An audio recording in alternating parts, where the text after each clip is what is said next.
Ladies and gentlemen, to introduce our discussion on building peace, security, and development for the Sustainable Development Goals, President and CEO of Project Concern International, Carrie Hessler-Radelet.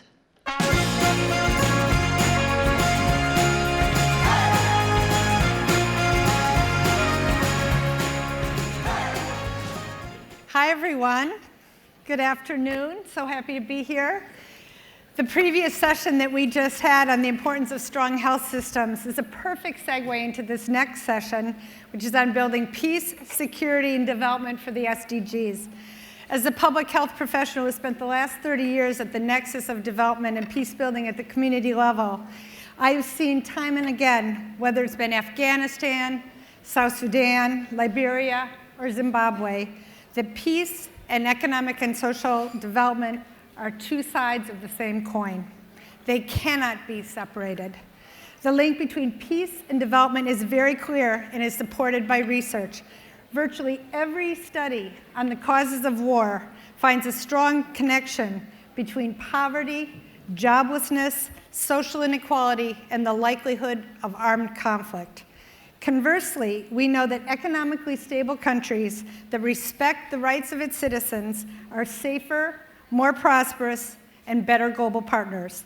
By building the capacity of our partner nations and empowering them to address issues of poverty, lack of opportunity, social and economic disparity, and gender inequality, we sow the seeds of peace. But if we are to accomplish the SDGs and truly address issues of peace, security, and development in our world, we must all play a role. Governments, ordinary citizens, universities, NGOs, entrepreneurs, foundations, corporations, investors, youth, women. We all have assets, talents, resources, and networks that we can employ to bring change to our world. For when we come together as one, we can accomplish both peace and development and change the world. Let me illustrate this point with a story. Several years ago, on a flight to Aceh, northern Indonesia, I met a man who had survived the tsunami.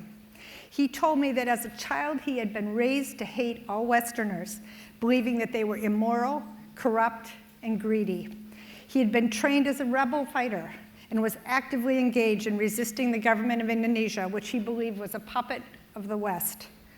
But the tsunami changed everything, he said. Who was the first to respond to the tsunami? The US Navy. Who stayed and helped my people rebuild, even years after the seas retreated? The international community.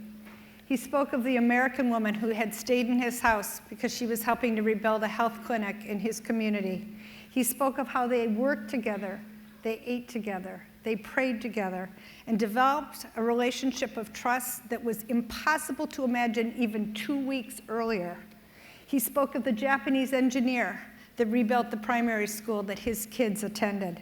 And he spoke of the South African businessman who helped him to restart his business. He spoke of the volunteers who had come from every single corner of the world, helping night and day to pull his people from the wreckage, to save lives, and work alongside his people to rebuild their nation. The people he had been taught to hate were the people who most touched his heart with humanity. The whole world came together to help us find our way, he said. 13 years later, Aceh is peaceful. It has joined the Indonesian Republic and is growing economically. Its human development indicators are improving. It is not perfect, but is getting much better. And it is not alone. Many other nations tied by civil war are peaceful and even more prosperous as years go by. Peace and development rise together when we, as one global family, rise together. Now, we have seen the power of partnership over the past few weeks as our country and the world has come together to assist the victims of Irma and Harvey. Billions have been raised in just 1 or 2 weeks. Every ATM, every online purchase, every financial transaction, we are asked to help. And it's a wonderful thing. My organization, Project Concern, is working closely with AmeriCare, as you just heard Michael in the last session. Many of you are participating in this effort as well. But how can we harness this energy, this collective will, this partnership involving every member of our society to work together for the common good without waiting for disaster. How can we engage every single one of us in helping to eliminate malaria, or bring secondary school education to all girls, or to train youth to learn a technology, or to help community members develop the skills they need to bring reconciliation to their community? It's fantastic that our world responds so well and so collaboratively, but what does it take to bring us together in something other than a disaster? That is the question I have for us. There's more partnership today than ever before. We see businesses and NGOs and governments and private citizens and individuals working together. But we'll need to force multiply our efforts at an exponential rate in order to achieve our ambitious SDGs. Now, from the looks of this audience, we are well on our way. But it is our task to reach out to our diverse networks and to bring people to the table, because it is together and only together that we can accomplish the SDGs and bring peace and development to our world. I'm so excited about this next panel, and I know you're going to enjoy them too. Thank you. Ladies and gentlemen, please welcome Chief International Correspondent at CNBC, Michelle Caruso Cabrera, founder and CEO of the Whitaker Peace and Development Initiative and UNESCO Special Envoy for Peace, Forrest Whitaker, and Director General of UNESCO and Concordia Leadership Council member, Irina Bokova.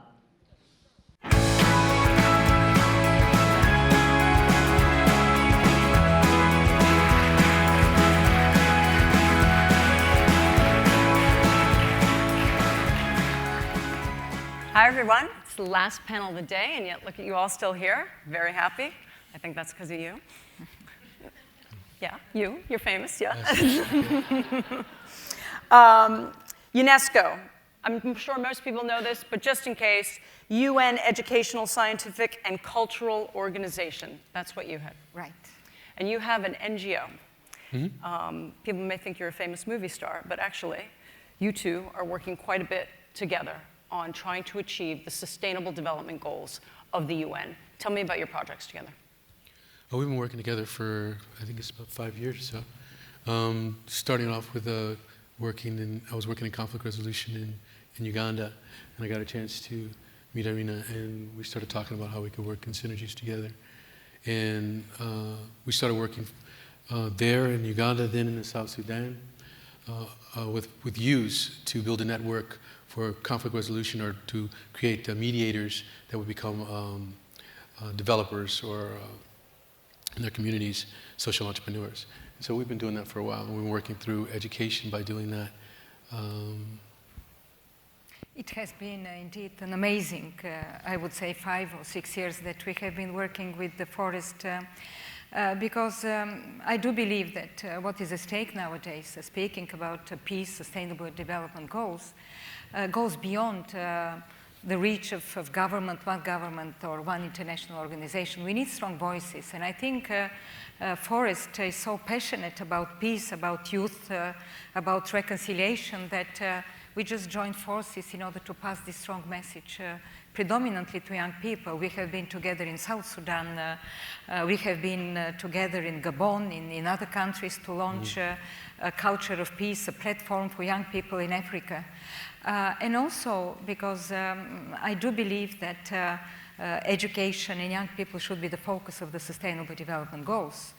Young people that do not have education, out of school, children soldiers that have been recruited, and children in refugee camps that for years have not seen a textbook. What do we expect from this young generation? We call it a lost generation. So we need, indeed, within the context of the Sustainable Development Goals, to work together in partnerships in order to achieve a different, I would say, to change the mentality and approach towards young people, peace, and development. Yeah, if you've been to refugee camps, there's housing, there's food, there's water, but rarely do you see a school or children being educated. It's something that's left out of the process. Well, it's just a part that is coming deeply into the process. I mean, I have a program in a refugee camp in Kiryandongo in Uganda, and the first part of the program is to try to train these youths, a small group of youths, to be leaders in their community. But they're being educated. The youth that they work with, they're working through literacy and different things of that nature to create even social entrepreneurs in their own communities, even in the refugee camp, to create businesses for them, to give them a sense of identity, a sense of place, so that they're able to move forward their goals. Because when we talk about these refugee camps, we're talking about people living in them sometimes will be 20 years. It's something that you have to understand, that it's a community that you need to nurture the community and help give them all the tools that they can have. And education is one of the key ones, whether it's vocational, technical, or academic, you know. What kind of businesses are they starting? Well, we have a lot of agricultural businesses in the South Sudan. What happens was we trained this group of youths. They went out into the communities, into all of the different villages, and trained youths there, and they created these businesses. They created their programs and projects. We funded those projects, and now there's 10 on the ground in Eastern Equatoria that are actually running, even during this current civil war. Then during that period of time, as they go out into the community, they start to create what we call community learning centers, where I'm able to work with Irina and UNESCO by getting educators to come in and work on literacy and numeracy with them as they're building their goals. Then we create these businesses. Now these businesses are all on the ground. The same thing inside of the POC camp. We try to create an environment where education and learning is a key element. Even if they're playing soccer, we'll be looking at that more in terms of psychosocial behavior, trauma, what they need to do, communication skills, being able to live inside of a camp with people that they were fighting. So, I think just one word, if you allow me, Michelle. I think what Forrest said was vital, because I have been in many refugee camps in different situations, in Iraq, even in Jordan, in Turkey, in South Sudan, in Central African Republic, and others. When you ask a family, parents, what do they want in such situations, the first thing they said, we want our kids to go to school. This is what brings normalcy and hope for the future, and at the end of the day, also reconciliation and I would say passion to continue their lives. But only 2% of the humanitarian aid still goes to education. And we have been ringing the bell and the alarm that the international community has to work and have to be a little bit more forward-coming when it comes to education in these camps. Now, the good news is, I believe, that there is an increasing number of private sector, of governments and donors who are coming and who are supporting these initiatives. And new technologies help also to reach out to those who are in the distance settings and to be a little bit more innovative. So there is a hope that things will be changing, and Forrest, what he's doing, I think, is one of those new innovative approaches to reach the young people, but we are still not there. 50% of the Syrian children, refugees, are not going to school. They have not been in school for the last 5 years. What do we expect then from this generation when we see extremism on the rise, when we see a distorted manipulation of faith and an understanding about the others? So this becomes critical for peace, for the families, for communities, for the future of these countries, but I would say at the end of the day, for peace. Who sponsors your NGO? How did you get this off the ground? we work with a lot of different orgs. Mostly, it's all about partnerships. So we're funded by IKEA, by MasterCard, Ericsson, Zane, Western Union, a lot of corporate partnerships. I mean, the whole basis on the movement of the organization is based on these partnerships. When we create, first of all, they're trained in conflict resolution, but they're also trained in computer technologies so that they're able to amplify their voices when they will want to, and life skills, and also social entrepreneurship. But during that period of time, the partnerships start to form in the community and also in the financing of the program. So we have from different people from different parts of the private sector that are working with us and have been working with us for the entire time that we started our program. You mentioned the private sector. What more could you see from the private sector that you would like?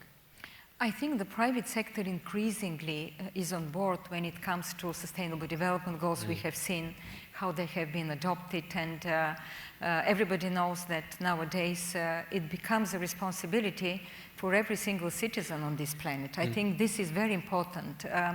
But talking specifically in such circumstances, I think the private sector could be more involved, both financially, of course, and we have launched with a number of partners initiatives in order to support education in emergencies with the private sector.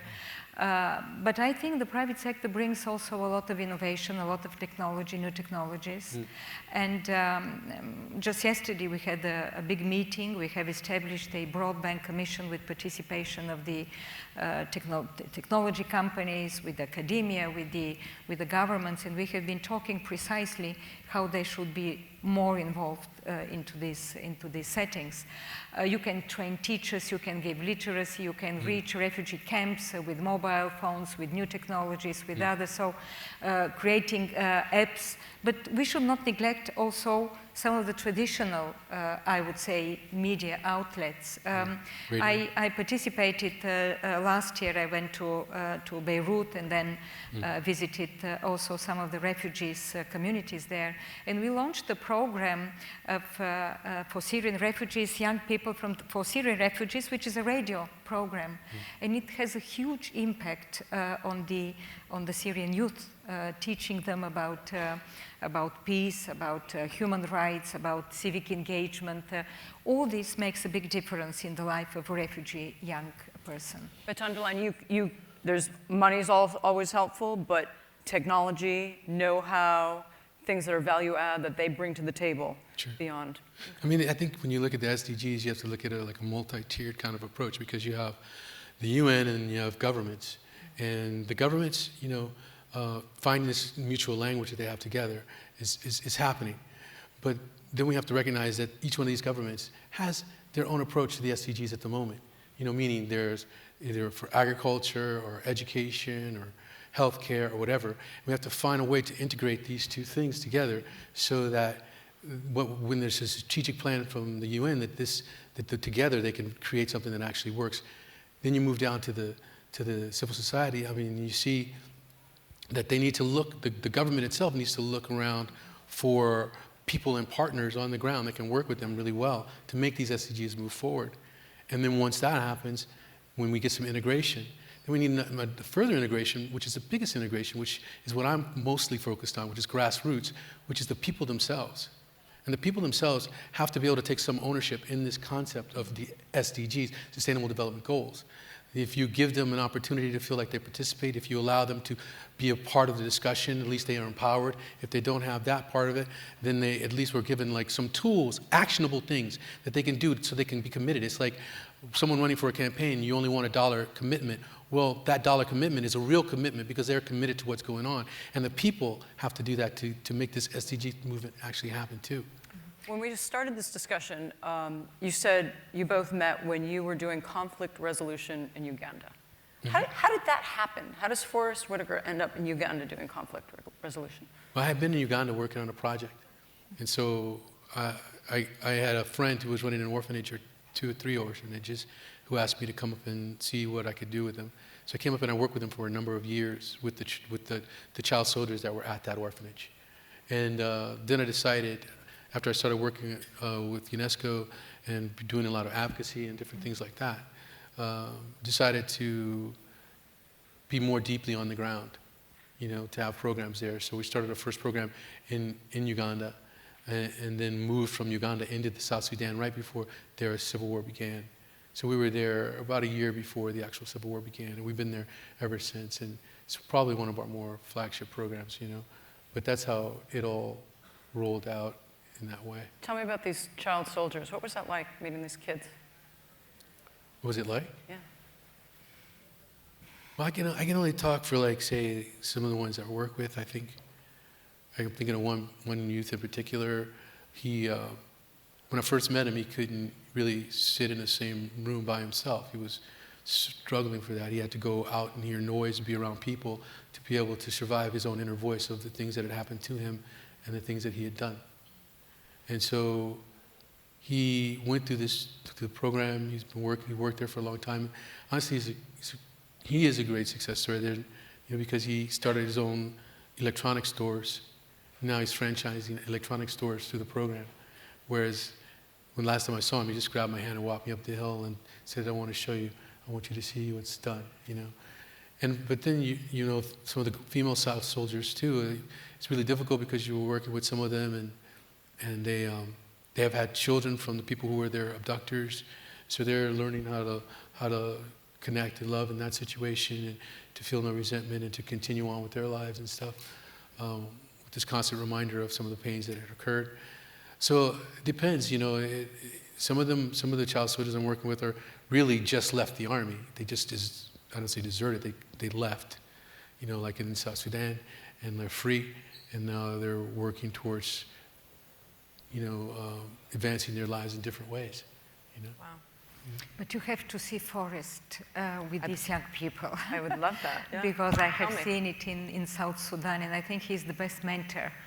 You have to see him in front, in the middle of these young people who are just thirsty for hope, and to listen to a good word, and they were just swallowing every single word that Forrest was doing. So I think it's one of the best, not just advocates, but I would say mentors of young people, and you're doing a fantastic, very inspirational work, Forrest. I just want to once again say it in front of this audience. Thank you. Here. So the point of this panel was to talk about the SDGs, the Sustainable Development Goals, and there's a very long report. You can get on the internet and read if you want. And I expected to be depressed when I read it, but tell me, Irina, the number of people who no longer live in severe poverty has dropped dramatically. In 1999, it was 1.7 billion, and now it stands at 767 million. The last time it was the most recent data that we have is from 2013. What happened to achieve that, and what lessons can be used from that to finally get the other 767 million out of severe poverty? Well, I think the Millennium Development Goals, which preceded the Sustainable Development Goals, this agenda, very ambitious agenda that the United Nations adopted, were a good tool and a good way to move towards reducing poverty. They were limited. They were much more limited in their scope, but still they put for the first time issues and the possibility of reducing poverty, of universal education, of reaching a different standard in health. Now, the difference, I think, is that now the governments themselves committed to the Sustainable Development Agenda. It is not that somebody imposes on governments. This is on the ownership is a key in this process.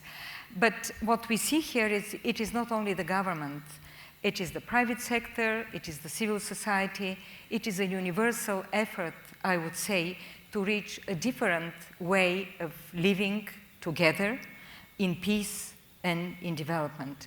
And albeit we know that the international system, multilateralism, is under pressure, and there was always critics whether the United Nations is efficient and can deliver, I think this was a huge achievement of the multilateralism in the United Nations to set these very ambitious goals, universal goals, there for the developed countries, for the developing countries. So I think now we have a clear goal where we want to go, and there are success stories still.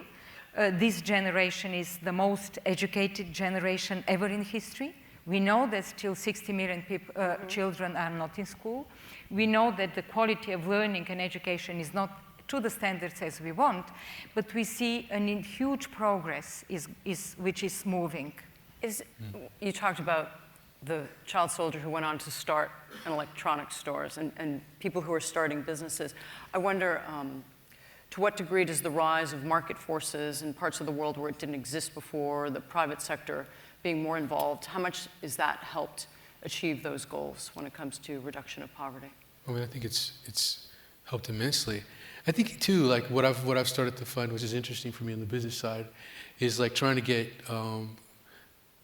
private sector to invest in what is really high risk Yes. situations and stuff.